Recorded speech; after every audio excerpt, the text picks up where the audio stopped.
তো বন্ধুরা, তোমাদের সঙ্গে একটা কথা শেয়ার করাই হয়নি যে আমরা স্কুলে কেন গেছিলাম। যদিও তোমরা একটু একটু বুঝেই গেছো যে আমরা স্কুলে কেন গেছিলাম। এখন কম বেশি তোমরা সবাই জেনে গেছো যে সেপ্টেম্বরে এখন আমাদের পরীক্ষা। এখন যেহেতু সেমিস্টারের পরীক্ষা হচ্ছে, সেই জন্য আমাদের সেপ্টেম্বরেই পড়ছে পরীক্ষাটা। তাই 7 দিন আগে আমাদের অ্যাডমিট দেওয়া হয়েছে, সেটাই নিতে গেছিলাম। তো যাই হোক, এখানে আমার বান্ধবী একটু প্রমোশন করবে, তোমরা একটু দেখো।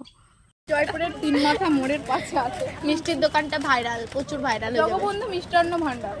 একদিন দেখ তো দেখলে কিরমভাবে প্রমোশন করতে হয়। তোমাদের যদি দরকার হয় তো আমাদের ডেকে নিয়ে দোকান প্রমোশনের জন্য। আর এত ভালো প্রমোশনের জন্য দোকানদার আমাদেরকে তাড়িয়ে দিয়েছে।